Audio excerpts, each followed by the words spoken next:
where's my connection with my team, my mission, my vision, my value for the customers that I want to serve and the people that I love. Hey, Rob, what's shaking there, buddy? Hey, how are you doing this week? Good to see you, Carol.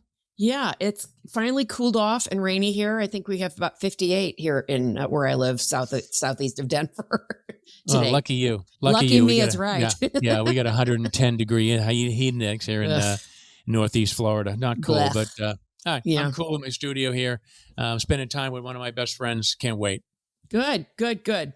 So you sent me an article about the 3 things employers get wrong about Gen Z. Yeah. And I find it to be fairly interesting. In the meantime, I had found something in Business Insider about Gen Z not buying into corporate jargon. So we're going to kind of talk about both of these things, but I'd kind of like to kick it off to you to talk about the 3 things that employers get wrong about Gen Z. Yeah, sure. No, I'd love to. I like both these articles, and hopefully it's a win-win for everybody. Oh, jargon. I mean, we'll start with that right away. But the 3 things that we get wrong. I think this was something that came through my desk through LinkedIn and Simon Sinek's group, right? So, I have a lot of respect for Simon. I know he's done a lot of work with leadership. But the things that they cite were, first one, Gen Z is too technology dependent, and they're always attached to their phones. This is multi-generational, though, Carol. You know that. You go out to eat, you see tweenies that are 11 years old, 12 years old. There's 5 of them at a table, and they're all on their phone. Yeah. Or the kids on the iPad having dinner with the family, or the father and the mother and the brother and the sister are all on the phone. This is multi-generational. I said this last time. It's like we're always picking on Gen Z, but okay, this is the article. That's what it's about. But the fact is we're all technology dependent, and this has been a major problem. I am a huge voice for human connection, putting that phone down, putting the technology down, making a human connection, being mindful, being present, not doing email. I don't have my phone near me. It's in the other room. I'm here, right, present. Here I am. And being technology dependent means that you are going inward. You are not you're not thinking outward or out of yourself. And that is a major problem. It's a major problem for mental health. It goes and transcends to social media. It transcends because if you're on your phone all the time, I got news for you. Yeah, you're working. You're checking email. I wonder how long it takes for the average person to go, hey, let me check my feed on Facebook. Let me check my feed on Instagram. Oh, how many likes do I have? Let's get that dopamine. Bang, bang, bang, bang. Dopamine. And I'm there. I'm in the mode. I'm done. And by the way, I'm where's my connection with my team, my mission, my vision, my value for the customers that I want to serve and the people that I love. That's my opening. Yeah, well, and I think you're correct on that. Yes, they grew up with technology. It's one of the first things my chief of staff, who was on the cusp of millennial and Gen Z, said to me. I grew up with technology. Yeah. Quote unquote. Okay. Yeah. So that doesn't mean she doesn't know how to communicate, because she does. I mean, she was a journalism major. She's amazing. And we get on the phone when we need to talk. Yep. I'm sure I've said that before. So, but I think she might be the exception. Yeah, she could be. I know who she is. Rather than the rule on Gen Z. Because to your point, you see people out to dinner, their kids are on their phones. I'd like to think, I'm wondering why parents aren't making their kids put their phones away. It's a good question. It's a good question. So who's at fault here, really? If all they are is on their phones all the time. Right. I mean, did they plant their kid in front of a tablet since they were born? Yeah. You know, I don't know. Right. So it's a whole nother section, right? A whole nother discussion we can have, right? But the reality is that so it's both, and it will be a little provocative here. Maybe we'll get some fan mail, or I don't know, hate mail. I don't know, but I'll go first. Yeah. It comes down to the parenting, and it comes down to the leading. Yes. And you have to be, the best you can be, and in both ways. And you have to raise up everybody around you to the next level, and you have to parent and lead And I always say leading is like parenting. That's and, right. You know, it's very, you've heard me say it. I mean, people, I'm not the only one. This is not rocket science. Nope. And leading is like parenting. It's like everybody needs to be motivated in different ways. They're, are they driven by the, what human need are they delivered? Are they driven by? Is it significance? Is it being a servant and contributing? Is it love? Is it belonging? These are all things we need to know as leaders, and we don't do enough of that. We just say, here, do it this way and be done. And in some cases, we don't even do that, Carol, because I know you've talked about that, how the onboarding and all that. I mean, how do we, it's crazy. It gets out of hand, right? So then what happens? What I believe this is, and I'll let you go next, is this is a comfort zone. So everybody's going to go into their comfort zone. And this is just another example of going into your comfort zone. Oh, here I am. I'm good. I can do this. I can be on my phone. Yeah. Well, and one of the things pointed out in the article is, because they grew up with technology, he says, quote, they are a gifted generation of new workers with inherent technical skills and a lot of creative ideas. I completely agree. I mean, what my chief of staff handles for me, there is no way I could be doing this. And not because I'm just an old dinosaur, but because I did not grow up with technology, right? You and I grew up with rotary phones. There may be people listening to this going, what's a rotary phone? The long extension cord going to the car. The long extension with a long cord, exactly. But, the point is that it is what is natural for her is not natural for me. What is easy for her is not easy for me. What comes as second nature to her doesn't even come close to being second nature for me. Right? So I completely agree with the benefits that Gen Z brings. Okay. But I want to get into, because I often think that many Gen Zs don't communicate particularly well. So let's talk about the second point. Why don't you tell us about that? Oh, their communication skills are unprofessional. That's the next one, right? So what's the summary basically there? Yeah, the summary is that at the end of the day, it's up to the employees to set expectations, really, right? On your onboarding or on your culture, how you're doing it, you've got to set the tone, right? Yeah. But they may not prefer traditional methods, but they can adapt, right? They can adapt, they can learn. And we can learn. I say they. This is again. I go back to this is everybody. This is multi-generational. I got to keep saying, Carol, remind me, because we get these articles about Gen Z and millennial. It's just, for me, it's just bullshit. It's everybody. Yeah. So I think that I think we have to be very mindful of when, and this is your expertise when we bring people on, or when we put teams together, and when we do that, we have to be very, very mindful of what are the rules of the game, and that's really important. It's an infinite game. We all read that. It's a game that we have to be mindful that it's a human game, right? Yeah. My favorite mentor, Tony Robbins, he says business is a spiritual game. And this is all about how we communicate with each other and what we bring to the table. And that when I'm on stage or when I'm anywhere, I'm always talking about that communication and how we do that, we do that with, our body and what we focus on. So this is huge for me. And I think we do get it wrong. I think they have a lot to offer. I think that their communication skills are very much, in most cases, when I coach or when I speak to anybody in that generation, I get the sense that they speak with their heart and not so much their head. Even though they're technology focused, I get words like I feel, or I want purpose, or I'm feeling this now, or I want to be involved in this. I want to be part of something bigger than me. I want to have a purpose. I get those words when I'm coaching and talking to that generation. Interesting. So we're missing this, Carol, because they can communicate, and I don't believe they're unprofessional. I mean, I'll tell you what, and the last thing I'll say is I've said dude on a call. I can tell you that once more than one time. As have I. Yeah. So listen, I agree. I don't think their communication skills are unprofessional. I think, you mentioned earlier about going into your comfort zone. Yeah. Your comfort zone may be text. Yeah. That's how it is with Kat, right? But that doesn't mean she's an extraordinary communicator. Like I said, she's great. And so I think that we don't give them the credit they deserve.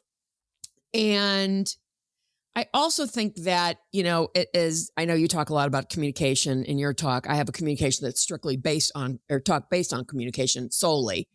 Yeah. And, one of the things I say about communication is, and I've said this before in our conversations, that it's not about me deciding how I'm going to communicate with any of my employees, right? It's about what's most effective for all of us to work together and to ask them, like, how do you prefer to communicate? Yeah. And if it's something that's really going to cause me agita, we're going to talk about that and say, look, I'm going to have trouble understanding if you communicate with me by email all the time. Right. Or let's say by the written word, because there's too many things about that people misunderstand and misinterpret. And that's the point, is looking at, okay, let's work together to determine what's the best way to do this so that we don't have to talk about it 5 times because the first 4 we didn't understand. Right. And that wastes a lot of time, and time is money. Absolutely. Right. And that lowers productivity. Yep. Right. Yeah. So I want to talk a little bit about, since we're talking about communication skills, about this article in Business Insider. Gen Z isn't playing the corporate language game and won't be circling back to jargon, which I think is bullshit also. I think we're both laughing because what a waste of freaking time. Yeah. So, yeah. I don't know. It says here about 60% of the Gen Z and millennials surveyed said this workplace jargon felt like another language. And 2/3 thought their colleagues overdid it. Yeah. And they think it's exclusionary. It talks about, these 2 TikTokers have created a trend mocking the accent in a particularly passive aggressive and condescending tone. I find that hard to believe that people are actually using jargon in a condescending way so that people don't understand them. I agree. And I got to tell you. One more reason I hate TikTok, but that's just another thing. Yeah, me too. I think it's a waste of time. But anyways, another subject. But I can tell you that the only time I've thought about this particular subject in my entire 40-year career is right now when we're talking about it. Exactly. I have no idea what they're talking about. Maybe I'm just the old white guy that's out, and I'm excluded because I have no clue what this article is about.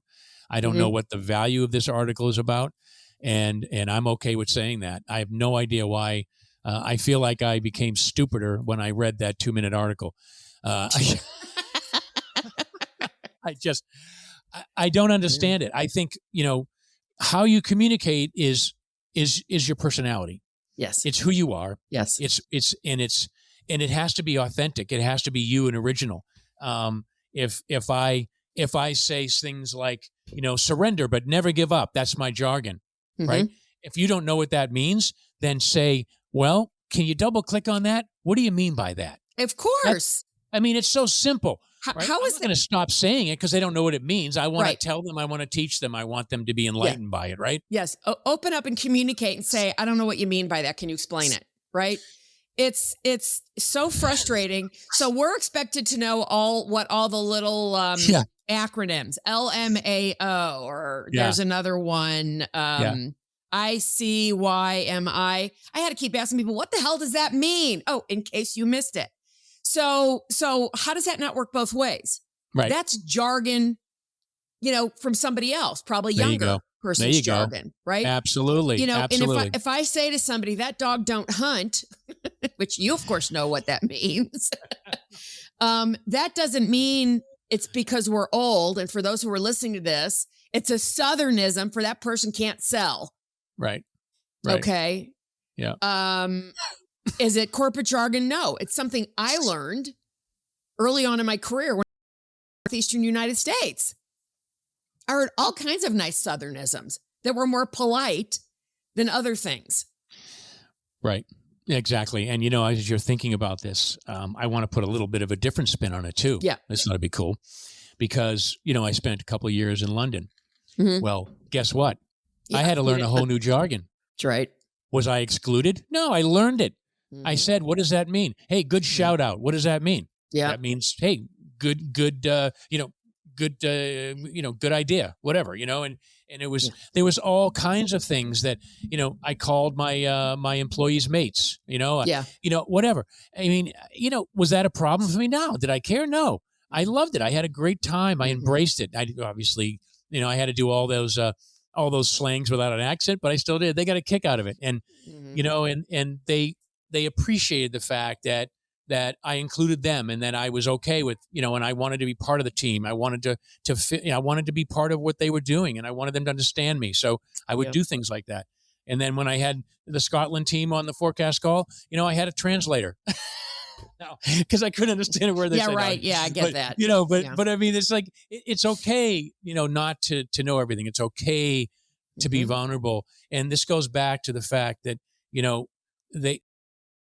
everybody has to be open and honest to do that. But this is not about exclusion. This is about being authentic as a person and letting that person be authentic and be themselves. And, I think we've talked about it enough, but I mean, this is really not even an issue in my point of view. It's like, move on, pull up, suck it up, buttercup, and get on the team and be part of the team. That's really what it's all about, right? It's common language. It always goes into different things, right? So it's a business acronym and it's a personal acronym for me. And I think it's a beautiful thing. I think everybody has to have their thing, Yeah.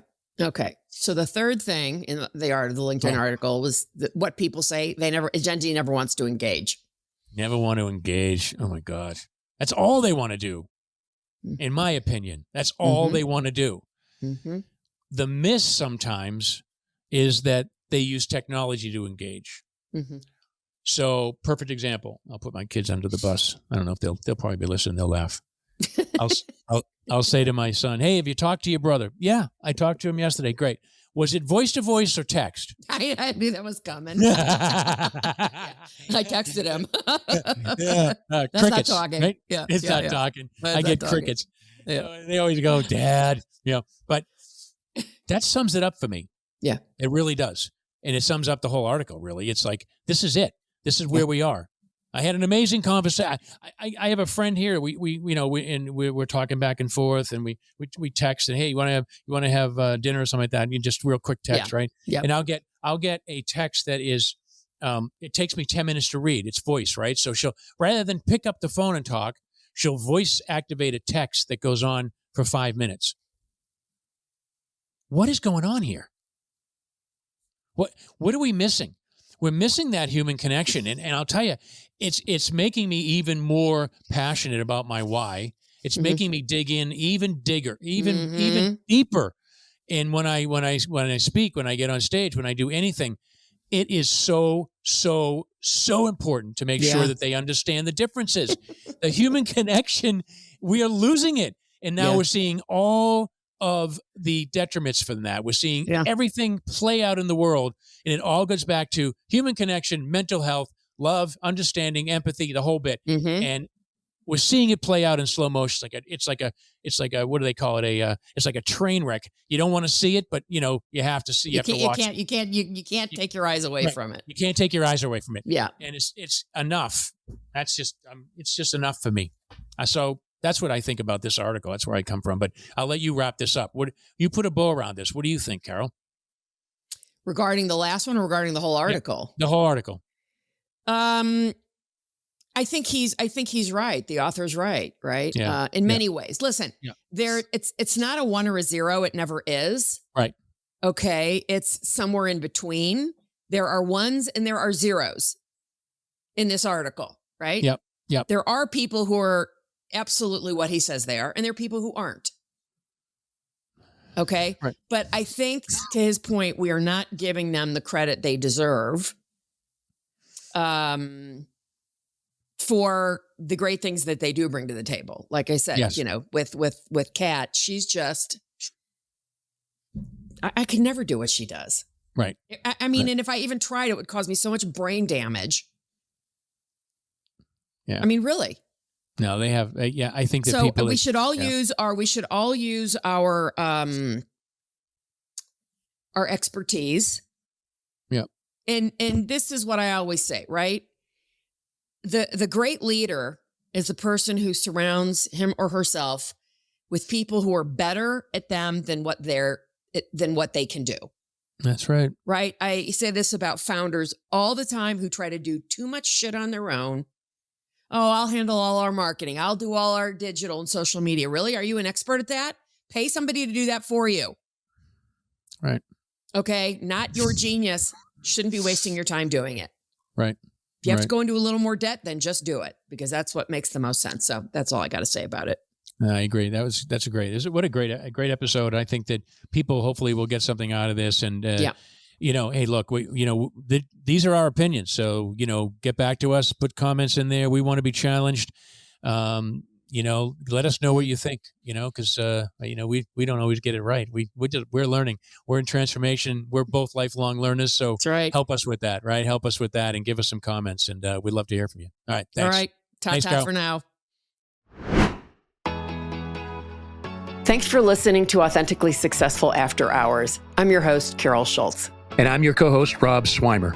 Hey, don't forget to click follow to hear more. And please leave us an honest review and rating so we can continue to improve and bring you more great stories. Thanks again for listening, and see you next time.